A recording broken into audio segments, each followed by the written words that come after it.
একজন সন্ত্রাসী ওপেনলি এসে বলে যাচ্ছে যে বানিয়াচং থানা সে পুড়িয়েছে, সন্তোষ শর্মা নামে একজন এসআই কে তিনি হত্যা করেছে, জ্বালিয়ে পুড়িয়ে মেরেছে জুলাই আন্দোলনের সময়। অর্থাৎ এই যে বৈষম্য বিরোধী ছাত্র আন্দোলনের নাম দিয়ে যে সন্ত্রাসীপনাগুলো করা হচ্ছে পশ্চিমা অর্থায়নে, ইউনুসের এনজিও বাদের অর্থায়নে, এদেরকে লাগাম টেনে ধরা যেন এখন রীতিমতো পুলিশের কাছে একটা দুরূহ ব্যাপার হয়ে দাঁড়াইছে। একজন সন্ত্রাসী, একজন হাঁটুর বয়সী ছেলে, যে কিনা ওসির কাছে এসে নিজে স্বীকার করলো বানিয়াচং থানা সে পুড়িয়ে দিয়েছে। একই সাথে সে নাকি এসআই সন্তোষ শর্মাকেও হত্যা করেছে। বানিয়াচং আমরা থানা কিন্তু পুড়িয়ে দিয়েছিলাম, এসআই সন্তোষকে কিন্তু আমরা জ্বালিয়ে দিয়েছিলাম। তাহলে তাকে গ্রেফতার করার পর শাহবাগে এই যে আন্দোলন, এটা কি অন্যায়কে সমর্থন দেওয়া হচ্ছে না? কোনোভাবে এই জিনিসটাকে কি লিগালাইজ করা হচ্ছে না যে চাইলেই পুলিশকে হত্যা করা যায়? ব্যাপারটা তো এরকমই দাঁড়িয়ে। পুলিশ গণহত্যার বিচার আমরা চাই, কিন্তু তার মানে এই নয় ইনডেমনিটি দিয়ে সেই সমস্ত আসামিদেরকে বাঁচিয়ে দেওয়া হবে। ইনডেমনিটি আইনের রেফারেন্স দিয়ে সেই সমস্ত আসামিদেরকে তো আপনারা বাঁচিয়ে দিলেন, কিন্তু এখন এই মুহূর্তে পুলিশের সাথে যে অসদাচরণটা করতেছে, এইটা নিয়ে যখন পুলিশ প্রশাসন আইনের দ্বারস্থ হলো, তাদের প্রয়োগ করা আইনই এখন তারা সঠিকভাবে ব্যবহার করতে পারছে না। অর্থাৎ যে আইনের বলয়ে তারা নিজেদেরকে পুলিশ দাবি করে যে হ্যাঁ আমরা আইন শৃঙ্খলা প্রতিষ্ঠায় বদ্ধপরিকর, সেটা তারা প্রতিষ্ঠা করতে পারছে না নিজেদের বেলায়। কেন পারছে না? ইনডেমনিটি আইন, আর পেছনে রয়েছে বিশাল এক সন্ত্রাসী গোষ্ঠীর সমর্থন। বৈষম্য বিরোধী ছাত্র আন্দোলনের অনেকেই আমরা জানি চাঁদাবাজি করতে যেও একটা গ্রুপ ধরা পড়েছে, এবং তারপরে বৈষম্য বিরোধী ছাত্র আন্দোলনের সভা সমাবেশ কমিটিগুলোকে স্থগিত করেছে কেন্দ্রীয় কমিটি, অর্থাৎ বৈষম্য বিরোধী ছাত্র আন্দোলনের কেন্দ্রীয় কমিটি।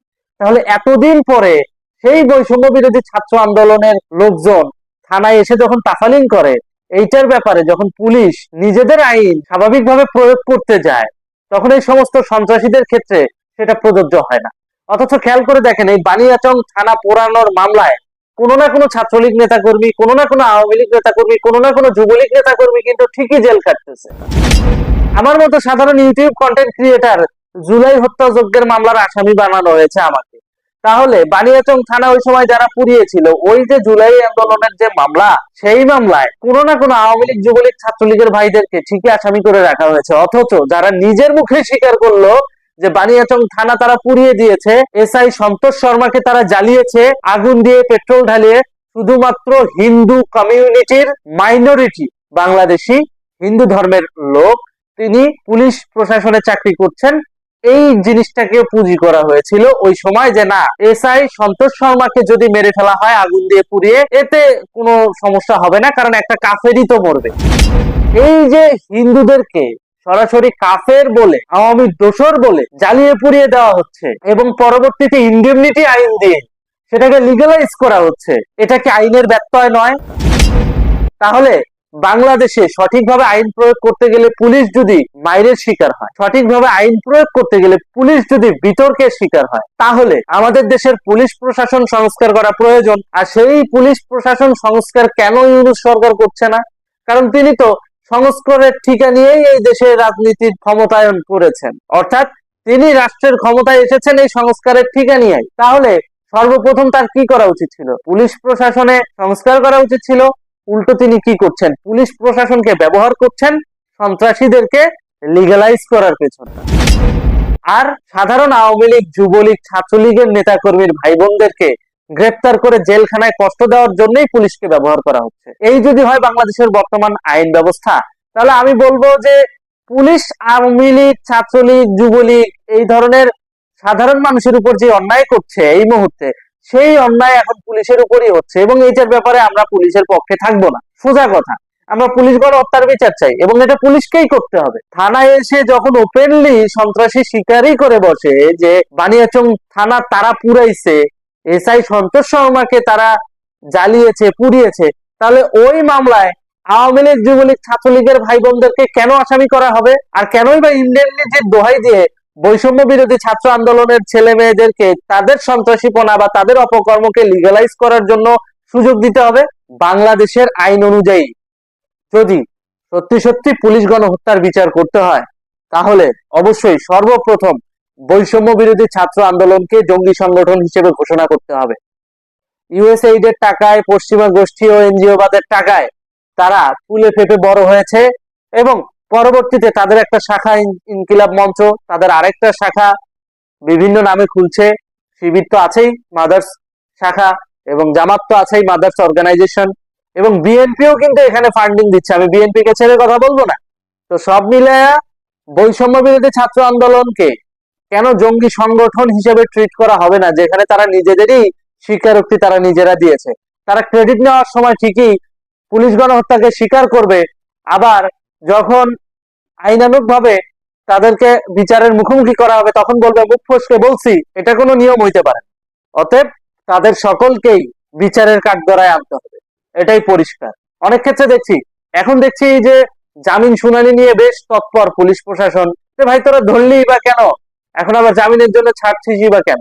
আদালতে তাকে উপস্থাপন করা হোক, এবং একইভাবে যেভাবে একজন খুনির বিচার করা হয়, ঠিক যেভাবে একজন গণহত্যাকারীর বিচার করা হয়, ঠিক একইভাবে এই পুলিশ গণহত্যাকারী মাহাদির বিচার করা হোক, এবং মাহাদির সতীর্থদেরকেও গ্রেপ্তার করা হোক। প্রয়োজনে তাকে রিমান্ডে এনে 3rd ডিগ্রি দিয়ে হলেও স্বীকারোক্তি নেওয়া হোক যে কারা তার সাথে সাথে ছিল, ওই সময় বানিয়াচং থানা কারা পুড়িয়েছে, কারা এসআই সন্তোষ শর্মা সহ অন্যান্য অফিসারদেরকে পুড়িয়ে মেরেছে, তাদের তালিকা নেওয়া হোক। তবেই প্রকৃতপক্ষে সুবিচার পাবে বাংলার জনগণ। কারণ ওই যে পুলিশ প্রশাসন যাকে ওরা পুড়িয়ে মেরেছে, তারা কি মানুষ না? অবশ্যই তারা মানুষ। আমাদের জনগোষ্ঠী থেকে বেড়ে আসা পুলিশ প্রশাসন দিয়েই আমাদের আইনের শাসন প্রয়োগ করতে হয় এবং আইনের শাসন প্রতিষ্ঠা করতে হয়।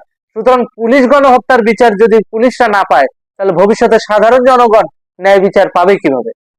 কিছুক্ষণ আগের খবর এখনো চলছে স্ক্রলে গুরুত্ব সহকারে, যে হবিগঞ্জে সেই আলোচিত নেতা, বৈষম্য বিরোধী ছাত্র আন্দোলনের নেতা মাহাদি হাসান, তাকে আদালত জামিন দিয়েছে।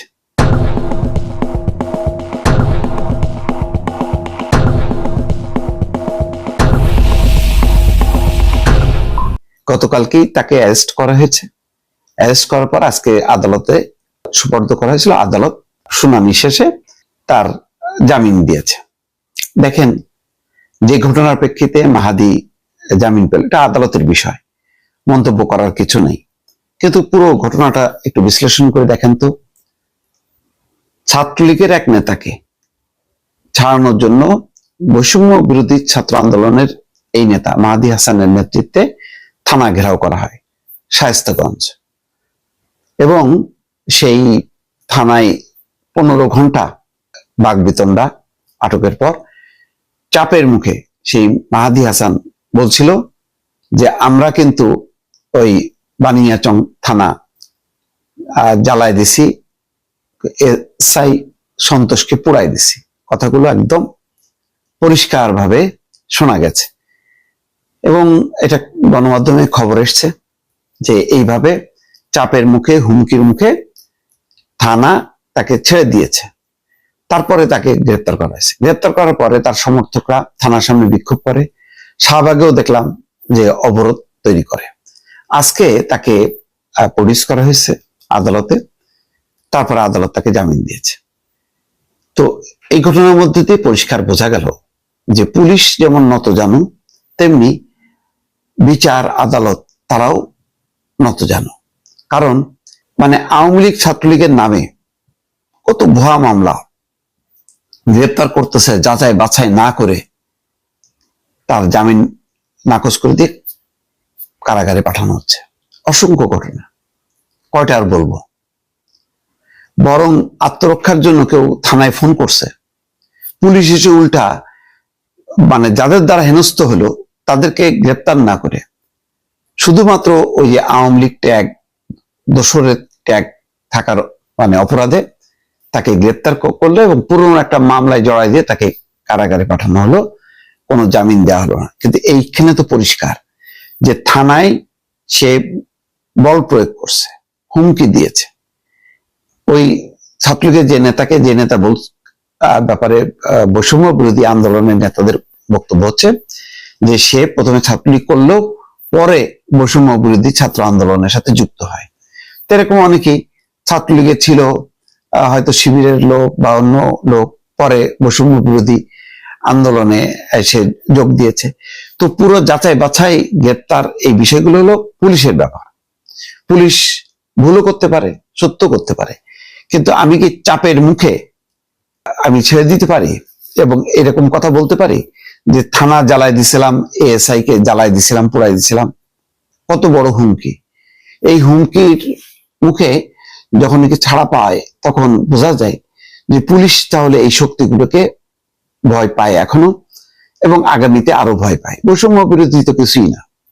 পুলিশ নাকি বলে বৈষম্য বিরোধী শিবির, ছাত্রদল বা বিএনপি, জামাত, বৈষম্য, এই তিনটা শুনলেই নাকি পুলিশ আটকায় ওঠে। তো আজকে দেখা গেল তাই। শুধু পুলিশ কেন, আদালত আটকে উঠছে, জামিন দিয়ে দিছে। জামিন না দিয়ে যদি আদালত কারাগারে পাঠাইত, বোঝা যেত যে না, এটা সিরিয়াসলি নেওয়া হয়েছে বা এখানে আদালত স্বাধীন, আদালত তার মানে শক্তিমত্তা প্রদর্শন করলো বা তার যে বিচারিক ক্ষমতার সর্বোচ্চ সেটা প্রয়োগ করলো। কিন্তু এখানে সব ক্ষেত্রেই একটা দুর্বলতার বহিঃপ্রকাশ ঘটলো। এখানে যদি খবরটা না হতো তাহলে বোধহয় ওই মাহাদিকে গ্রেপ্তারও করতো না। এতে আসলে ক্ষণে ক্ষণে শুধু দুর্বলতাই প্রকাশ পাচ্ছে। এই দুর্বলতা কোথায় ঠেলে দেবে? এখানে মানুষের অধিকার থাকবে কিনা, নাকি মবতন্ত্রের জয় হবে, এটা এখন আপনারাই বলতে পারবেন। দর্শক, ভালো থাকবেন। আল্লাহ হাফেজ।